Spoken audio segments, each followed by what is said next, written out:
Welcome to Fun with Annuities, where every single week I welcome a celebrity guest expert that can help you maximize Chapter 2 of your life. Listen, learn, laugh, and love every minute of the most unique financial podcast on the planet. Let's get to it.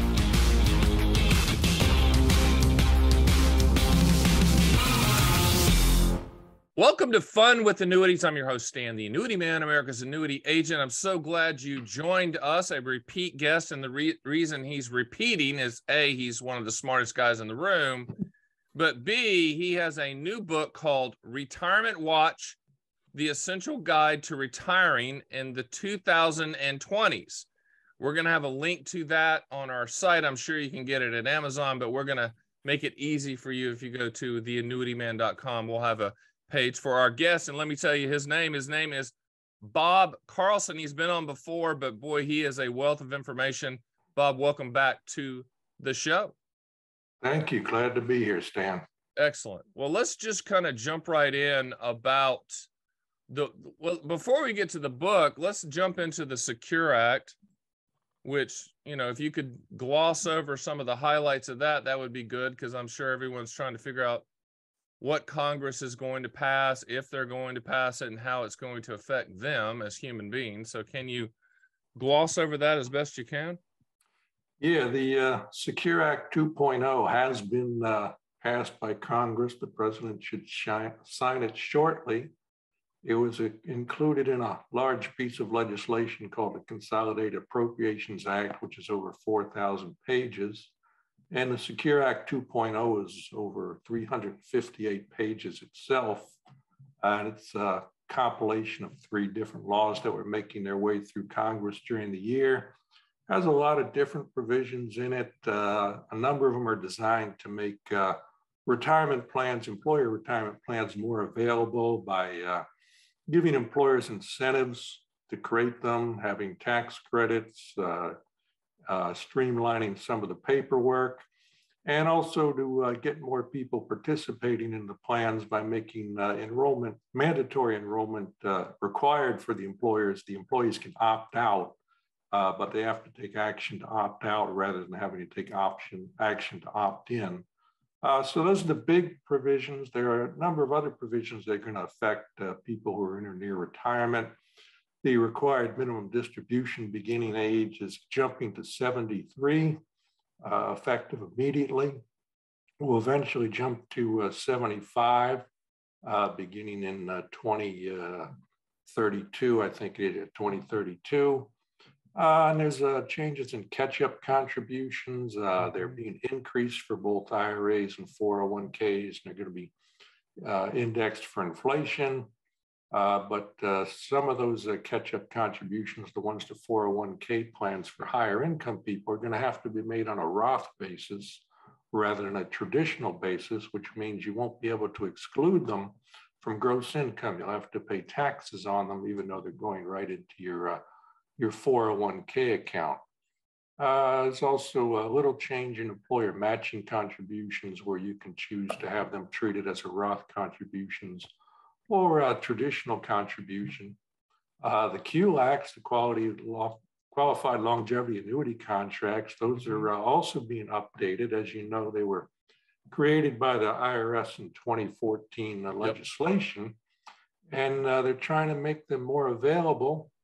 One way they're going to do that is the 25% contribution limit is eliminated. So there's no longer a percentage limitation.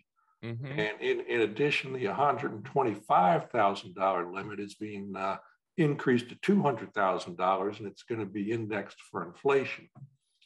So those are 2 things that should make QLACs more available to people, more enticing to them. And there are also other there's new ways to make charitable contributions through IRAs. There's, for a long time, been the qualified charitable distribution. And that's now being expanded, so you can make a one-time election to put part of your traditional IRA into either a charitable gift annuity or a charitable trust that will pay you income for life for a period of years, and then the remainder will go to charity. And so that amount, the amount you put in, will count as part of any required minimum distribution you have to take. And it will also, it's not deductible to you, but it's not included in your gross income when you transfer it to the account, to the trust or the gift annuity, but it will be taxed as ordinary income as you receive income over a period of years. So those are some main things. There's quite a bit in there. As I said, it's almost 400 pages and there's quite a few different provisions. Those are what I think are the highlights in there. Yeah, I wrote the first book on QLEX in 2014 because I actually thought that was going to be one of the most popular products on the planet because it was a no-brainer to me. Mm-hmm. But I think they're really this enhancement of the contribution amount and getting rid of the 25% ratios and trying to figure that out is a positive. And once again, they're encouraging people to create lifetime income streams using IRA assets, which I think is great. Right. And then the index to inflation, do you have any more details on what they're doing? They'll just, I guess, increase the limit. Is that what they're thinking? Well, for the QLEX, they're increasing the limit right away to 200,000. Right. And then after that, it's just going to be indexed for inflation. Okay. Annually. Hey, listen, I'll take it. And, the other one was, the RMD age going to 73. And it will be interesting to see if it holds to 75 by 2032, as you said, right? Yeah, right. There's one other provision that might interest you and your listeners, and that is, current law, if you use part of your IRA to buy a SPIA, basically, people have done analysis and say that the way the regulations compute RMDs when you have a SPIA in there increases the RMD for your non-SPIA part. And so this law has a very technical provision, but it's intended to change that ratio so that you're not, so that it satisfies these researchers that you're not increasing your RMD by putting part of your IRA in a SPIA. Got it. Well, let's get to your book. I know that you've been working on it a while, and it just did come out. And I think retiring in the 2020s is different for sure, just because interest rates are at levels we haven't seen for over a decade. You can actually get good interest rate paper on MYGAs and CDs and treasuries. I do think that changes the game a little bit because some people have enough assets to just peel off the interest. Since you wrote the book on that and things have changed drastically, you say that the mid 2020s will be a very difficult time for retirees and people that are looking toward retirement. Why is this likely to be a very difficult time, and have things changed even since you've written the book? Yeah, I had actually identified 6 trends, and several of these were in effect really accelerated during 2022 as I was writing the book. And, one of them is inflation's back. We can no longer count on this period when there's basically a ceiling of 2% on inflation. It's gone up quite a bit in 2022, and it's going to be sticky, I think, somewhere between the 3% to 5% range, and it's going to take a lot to get it below that. And there were also some long-term trends that kept the lid on inflation, such as free trade and globalization and excess of labor. So the advantage was to employers rather than to labor. I think that has switched. So there's a range of factors like that has put more of a floor on inflation instead of before there was a ceiling on it. And that, as you said, that's going to increase interest rates going forward. They won't probably stay where they are, but they're gonna be above where they were the last few years. They're going to be edging up towards their historic averages, and that's gonna be good for conservative income investors, but it's going to be bad for people who got used to the riskier investments like growth stocks and cryptocurrencies and that sort of thing. So people who counted on high returns from those type of investments to bail out a lot of their other retirement mistakes are not going to be able to count on that going forward. And I also think there's other factors they're going to keep down stock returns. There were some long-term trends, such as the extraordinarily high profit margins, low labor costs, regulation-friendly governments, low taxes. These and other factors are being reversed. And so that this boom in profit margins and earnings growth, I think, has peaked. It's probably going to reverse. And, a lot of the stock returns were based on high profit margins and earnings growth over the next 5, 10, 20 years. And so those forecasts have to be scaled back. That's going to reduce your stock returns going forward. And there are also several other problems. There's the issues with the solvency of Social Security and Medicare. Those are going to be coming to a head in the next 10 years. And so we're going to have to see what happens to taxes and benefits once Congress finally decides to take action. Another factor is demographics. As you know, the baby boomers have started turning 65 in 2011. And that's increasing once we get to the year 2024. That's the beginning of the peak of the baby boomers. The largest number of them were born in that year and the following years. So there's going to be 12,000 people a day turning 65. So that's going to put additional pressure on every good and service that retirees buy. And it's also putting additional pressure on Social Security and Medicare. And another aspect of that is it's causing an aging population. An aging population means lower productivity, lower earnings growth, and so lower stock returns again. And then there are different issues out there, big picture issues like the large level of government debt, the global problems with conflicts over trade and conflicts over politics and territory and things of that nature. And all these things, I think, are going to reduce investment returns, reduce economic growth, and just make it harder to be a retiree or to be near retirement in the coming decades. So you need to really look beyond your investment returns, not look at stock returns to be bailing out your other retirement mistakes, and look at all these other aspects of retirement, making the right decisions about Social Security and Medicare and all the other things that we talked about. What can retirees or pre-retirees do to overcome some of these obstacles and try to increase, what you call retirement security? Yeah, if you go to many financial planners or look at many books on retirement planning, the focus there is investments, maximizing stock returns, things of that nature. And you really can't control stock returns or market returns, but you can control a lot of other aspects of your retirement. You can make sure you elect Social Security benefits at the optimum time for you, that you got the right Medicare plan for you, that you make use of your home equity, that you, very important thing is to do tax reduction, tax planning all year round. Particularly if you have a large IRA or 401k, traditional IRA or 401k, that money is going to be fully taxed as ordinary income when you take it out. Many people just take that for granted, but there are strategies you can do with that to reduce over the long term those taxes. Many people, they follow the traditional rule of never pay a tax till you have to, defer taxes for as long as you can. I think with the high level of federal debt, with the 2017 tax law scheduled to expire after 2025, you're probably now paying the lowest income tax rate you're going to.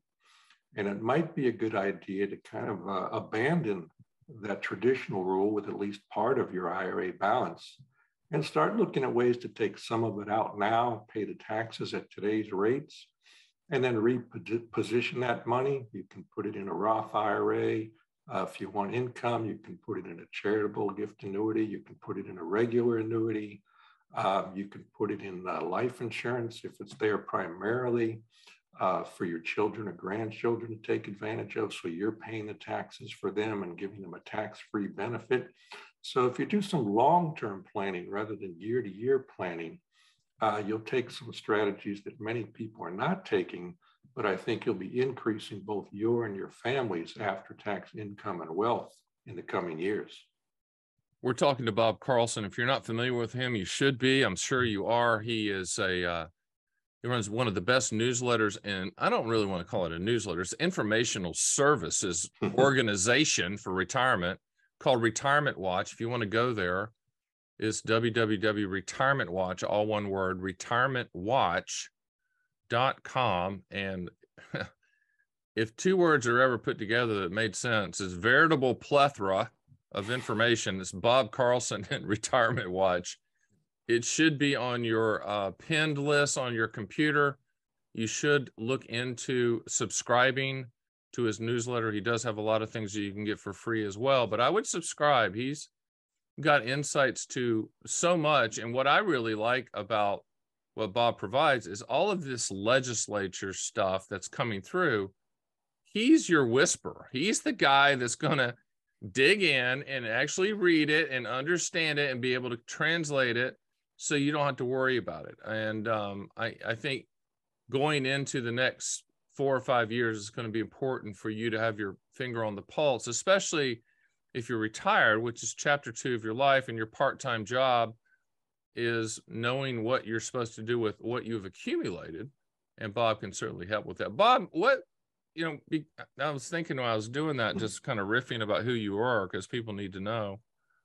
What made you initially interested in this whole helping people with retirement? No one wakes up in the morning and wants to do that, right, Bob? Right. I initially was interested in helping people with their taxes. I passed the CPA exam. I went to law school. Okay. And I started out basically writing a tax newsletter. And this was back in the 1980s. And I started to get a lot of questions from people about retirement-related taxes, things like, different ways to take money out of your IRA or 401k, taxation of Social Security benefits. And I looked around and, this was when the baby boomers were still in their 40s. So there wasn't a big market for retirement advice. And I realized there wasn't much there for these people to refer them to, or even for me to read and get a handle on these topics. So I started out, I wrote a little book called Retirement Taxes, and I sold that to my subscribers, and it did well. So I experimented with offering a broader retirement newsletter that covered all the financial aspects of retirement. And I offered that to these book buyers, and it did well. So it became a standalone business. It's something I've been doing for over 30 years now.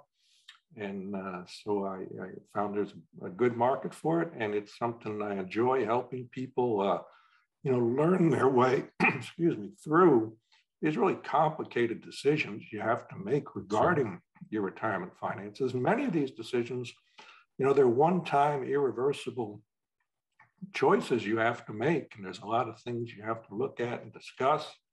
So it's like a big puzzle you have to put together. So I enjoy doing the number crunching and the research for that, and then telling people what might work for them and what might not work for them. So there's no mulligans, golf lingo, in retirement, which is one of the reasons that Bob needs to be as part of your team.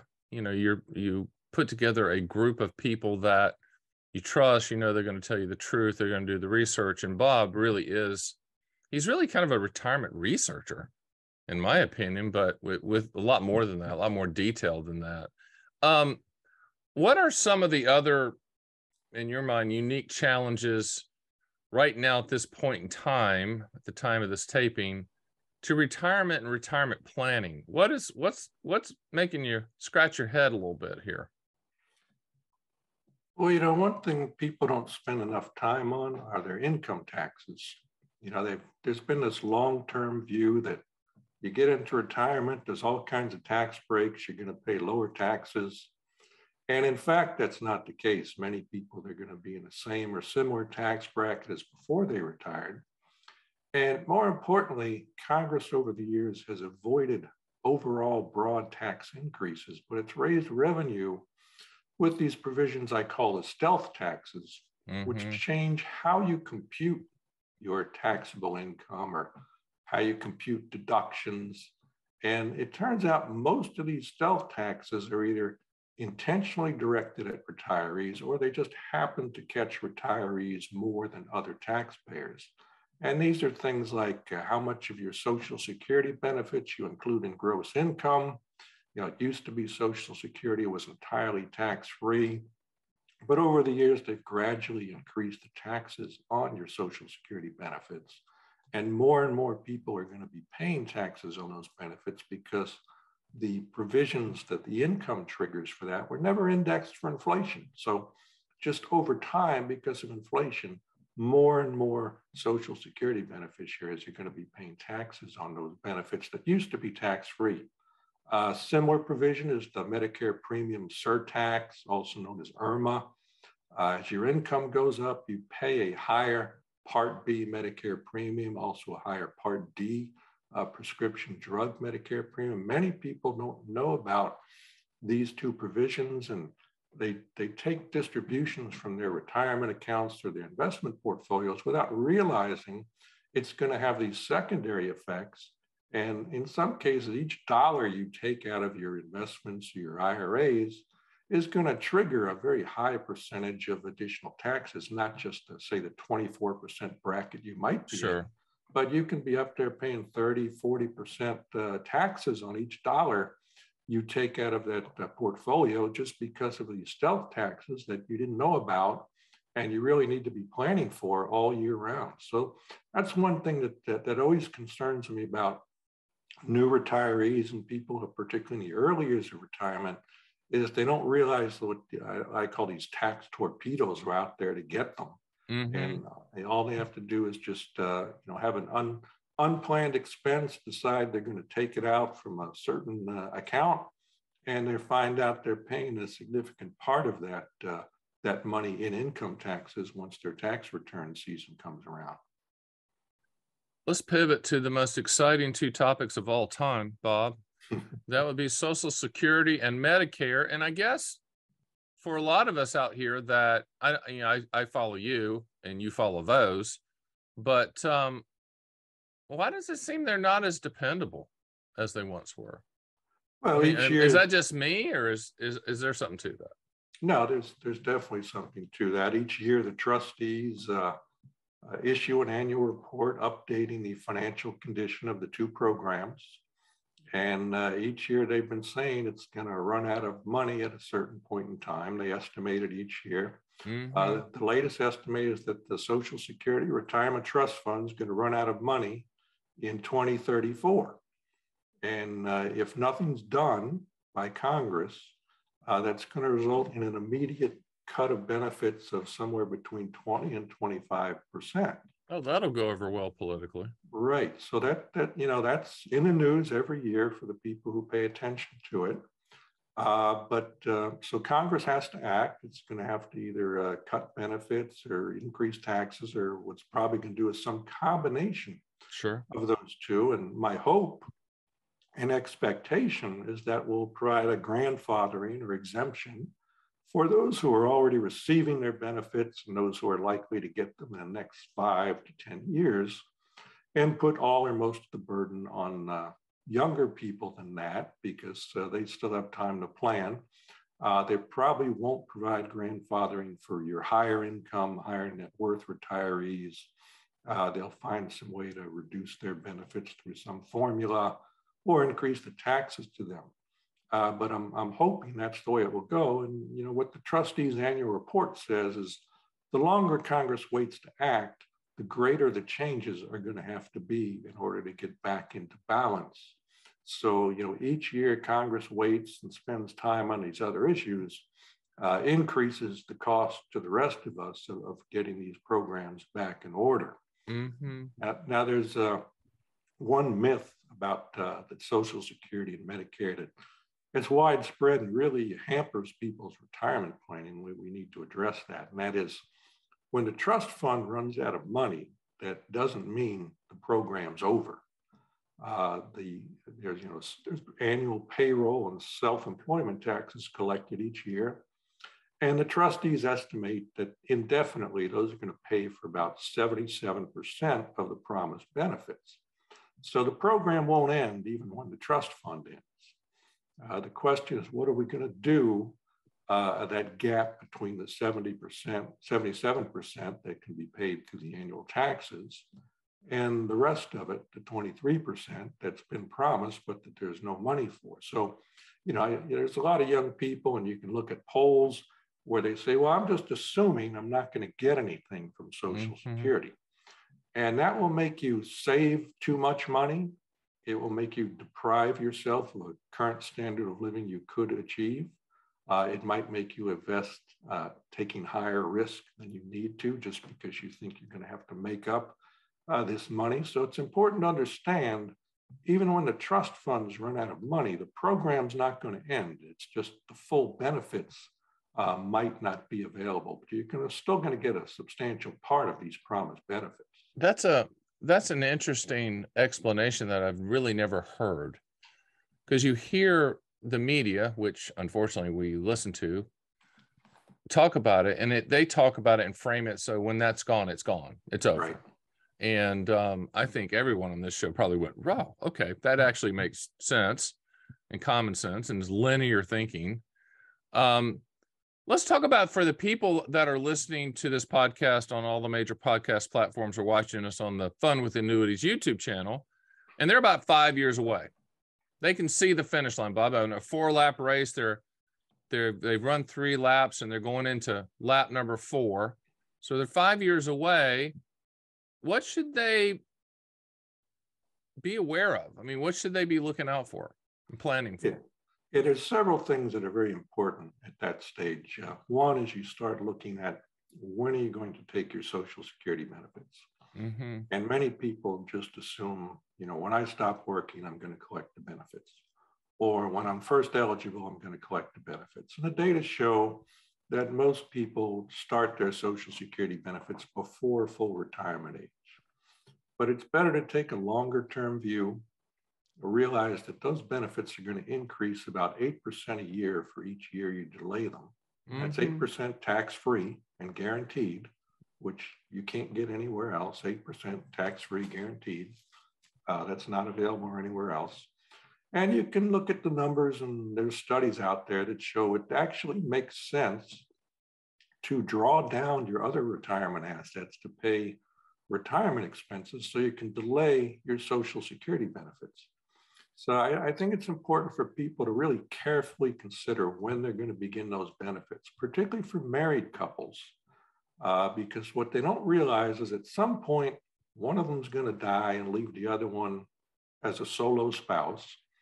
When that happens, one of the Social Security benefits ends, and it's usually the lower benefit. So whichever the higher of the two benefits is will continue to the surviving spouse, and they'll have to maintain the household without that other benefit. So I think for most people, married people, you want to make sure that survivor's benefit is the highest it can be. So it makes sense for the higher earning of the two spouses to delay receiving Social Security benefits for as long as they can, in order to ensure that during those solo years that the surviving spouse has the highest benefit possible. So that's one thing that's important to consider in those pre-retirement years.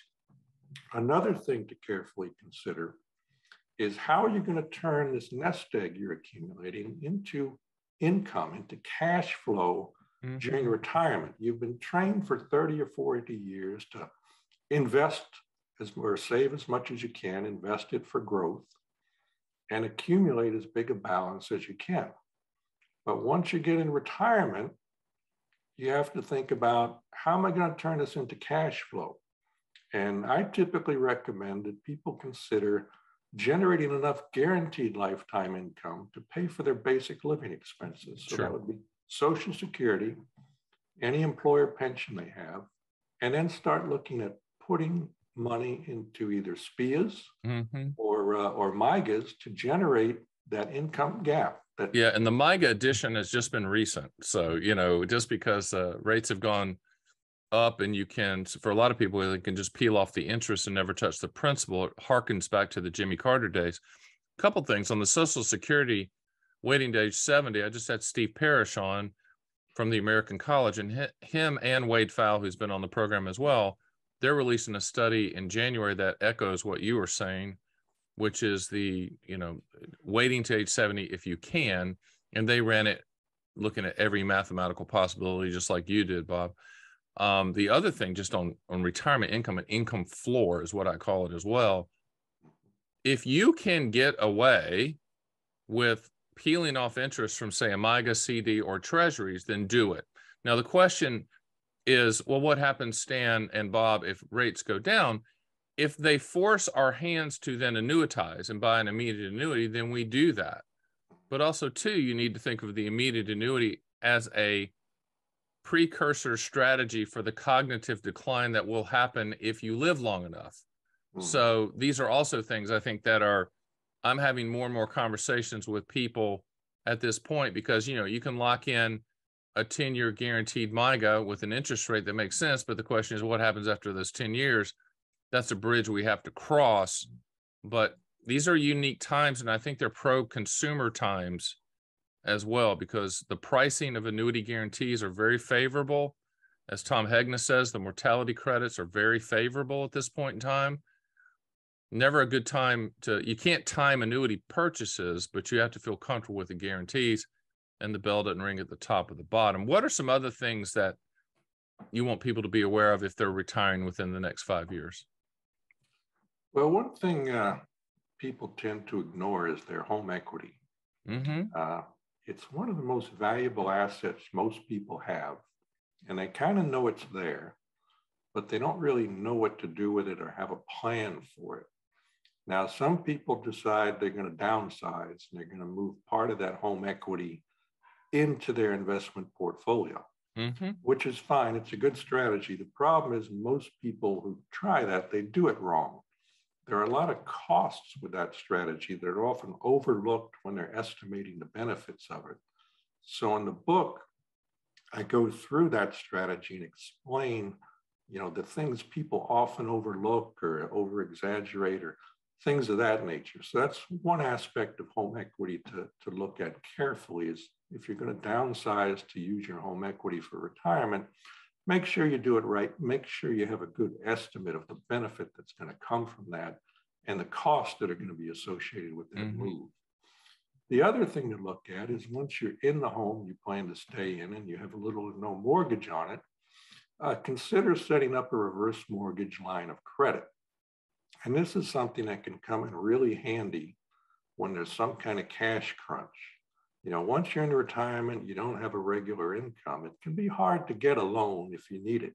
Yeah. Even if you have a substantial home equity, a lot of lenders won't give a home equity loan to someone who does not have an employer income. Even if you have, say, annuities and Social Security, often they don't count that as right income. So if you can set up a reverse mortgage line of credit, there are fees at the outset, so it can cost money to set it up, but it's something, there's no interest charges until you actually draw on that line of credit. In addition, there are different ways you can use it. One strategy that's been frequently recommended now is you have your regular investment portfolio, and that's invested. You're drawing money and income from it as needed. But the market goes down. The stocks might go down 20% or more. And you don't want to keep drawing down on that portfolio when it's gone down. You want it to stay in there and recover. So what you can do is use this home equity line of credit to pay some of your living expenses, leave that money intact in the markets until it recovers. And then once the portfolio recovers, you start drawing income from that again and stop drawing down on the reverse mortgage line of credit. And you might even be able to pay down that line of credit so it's back down to its zero balance. The interest stops compounding, and you can have the whole balance available again in the future when the next market downturn comes. So that's a big oversight in many retirement plans, is what are you going to do with your home equity? So give that some careful thought and run the numbers on it.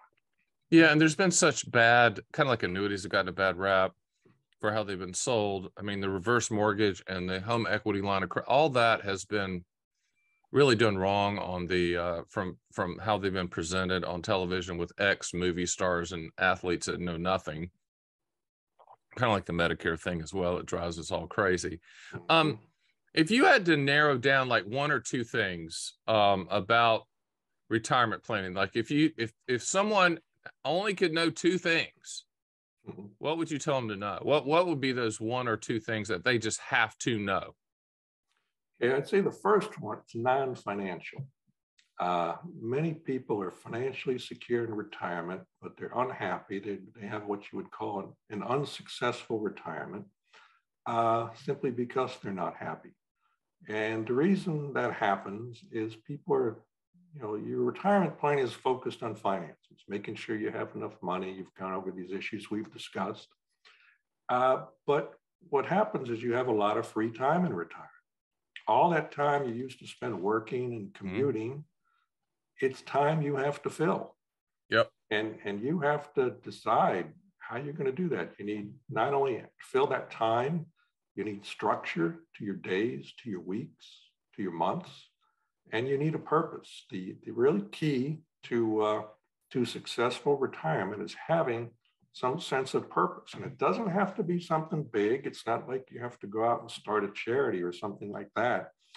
Fulfilling purposes, according to the research that's been done, include things such as improving family relationships or expanding and maintaining your close friends, things of that nature. So you don't have to do something significant. You don't have to get your golf handicap down to zero.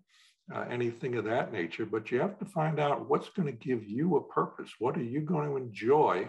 What's going to give you a sense of accomplishment, and plan to do that in retirement. You really need a plan for your non-financial life just as much as you need a plan for the financial part of retirement.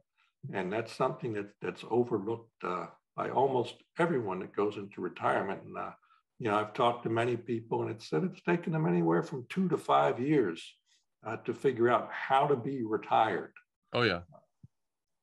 No, it's hard. Definitely. I have those conversations all the time.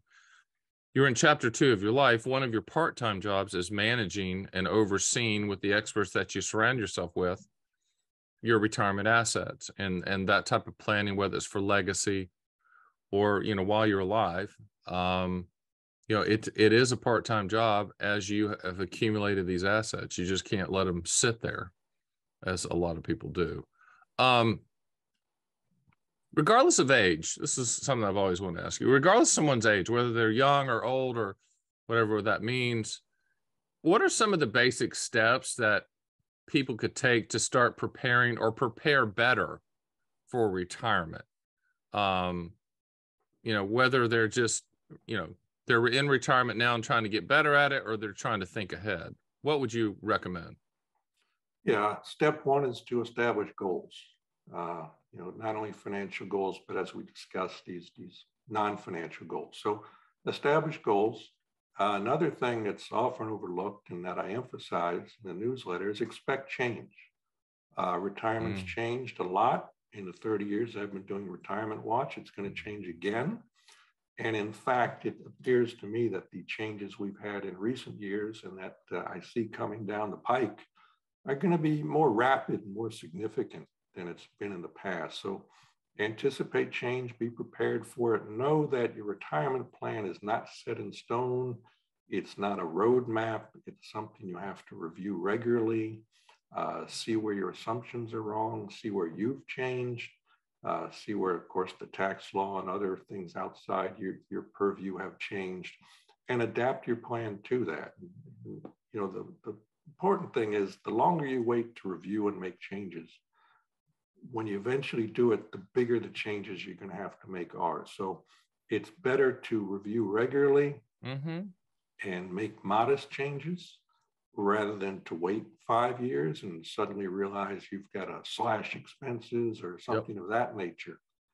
So those are probably the two most important things at any age, are to set your goals, to be prepared for change. And I'd add one more thing, is to simplify.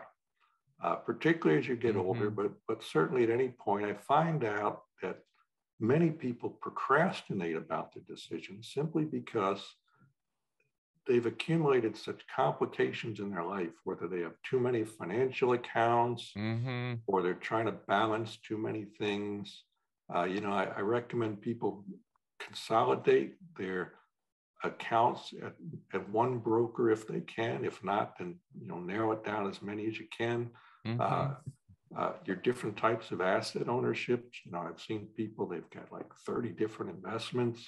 Well, and you also said something last time you were on that just floored me. I loved it. Was that the passwords? All of the passwords and all of the ways to get into your accounts now, those need to be secured in a place where people can find it, both digital and hard copy, correct? Yeah, and that's the whole estate planning topic is very important. Many people look at it something they do once or twice, but it's kind of a continuing thing. And with so many digital assets, that's really an important thing. I've met many people who their spouses have passed away, and the biggest difficulty for them, or one of the biggest difficulties, was just getting a handle on their finance, just figuring out how to pay the bills, which accounts, and how to get access to those accounts. You need to have some kind of master file or spreadsheet or something where anyone can walk off the street and say, all right, this is where the money is. This is how I access it. You also have to list things like your automatic bill payments. Many people are having bills paid automatically, and some of these bills are annual. So it could be a long time before someone else figures out that this money is being taken out of your account or put on your credit card. Right. And a lot of this stuff, some of it has to continue because it's a joint expense of the household, but others, it's just for you. And that stuff should be canceled right away. So people should know what obligations you have out there and how to turn them off. So yeah, that's a good point. Is these digital assets, and they're wider than many people know. Their email addresses, their phones. Yep. If you have biometric security on your phone, how is someone else going to access that phone and get into your email and your text and other things? You have to have a passcode that's you've written down somewhere so someone can find it easily. Because Apple, you cannot call Apple and they will not give you that sign-in login. It just won't happen. And that's true of many, many different things. Some of the financial firms and some others, they will eventually do it once you go to probate court and get a letter that authorizes you to access these things. But short of that, it can take people weeks or months to get money. It's messy. It absolutely is messy. We've talked about the baby boomers. Let's talk about the youngsters, the 40s. The 45-year-olds, those people. What advice would you give to them? Because there's some proactive thinkers out there that want to retire early and they're trying to think about it and at least look underneath the rocks and trying to figure out what's the best plan for them. What do you tell them, the youngsters here? Yeah, I'm telling them, you want to expect the investment markets are going to be different than they've been the last 10 or 20 years. You could make a lot of money in the recent past by just investing in the biggest growth companies. With interest rates going up, those have been revalued. And I don't think they're going to return to these prior rates of growth in stock prices that they had. Studies have shown that the rapid increase in stock prices over the last couple of decades, a big part of that was due to this increase in profit margins. We had historic levels of profit margins. Those forces we discussed earlier, lack of free trade, higher interest rates, higher inflation, the tight labor market, all that stuff is going to keep those profit margins from continuing to grow and probably cause a lot of them to decrease. Also, as interest rates go up, that revalues assets. So the valuations, which have been near historic levels, those are going to come down. So don't rely on the investments that have worked best in the past. Instead, I would suggest going for a more diversified portfolio. You want assets. They're going to do well in any environment. Many people now do not really have any inflation hedges. They're used to this period of 2% or less inflation. They think the inflation we had in 2022 is just going to go away very quickly. I think you have to be prepared for inflation to be somewhere in the 3% to 5% range for some time. So, have inflation hedges. Don't just have assets that depend on a lot of Fed liquidity, low interest rates, and low inflation. That's the environment of the past.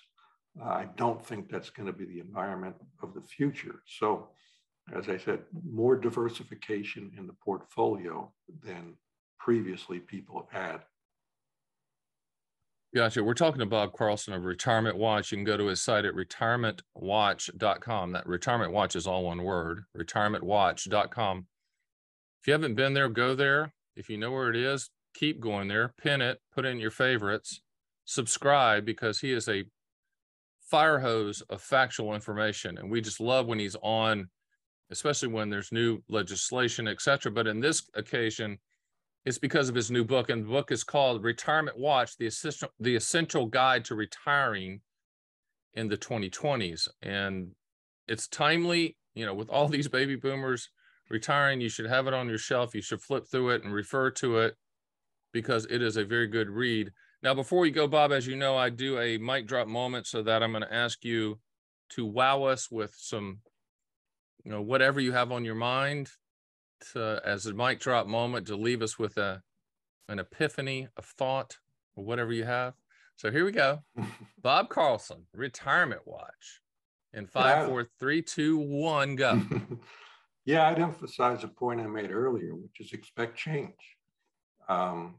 Not only retirement issues, but all kinds of issues. We've had all these rapid changes in 2022 with inflation, interest rates, the global conflicts, Congress passing this large piece of legislation at the end of the year.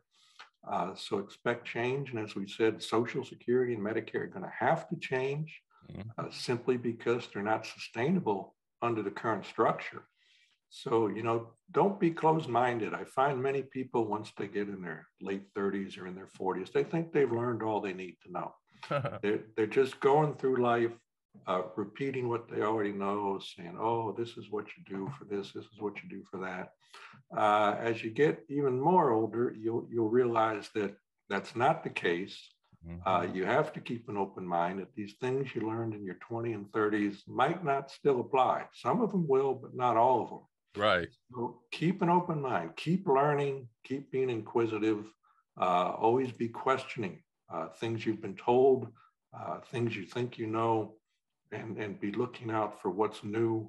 And of course, evaluate what's new to see if it's really good or if it's just someone being a huckster. But keep an open mind, be available for change. That's Bob Carlson. Bob, thank you so much for being on Fun with Annuities. I want to thank everybody on all of the major podcast platforms and the Fun with Annuities YouTube channel for joining us, and I'll see you next time.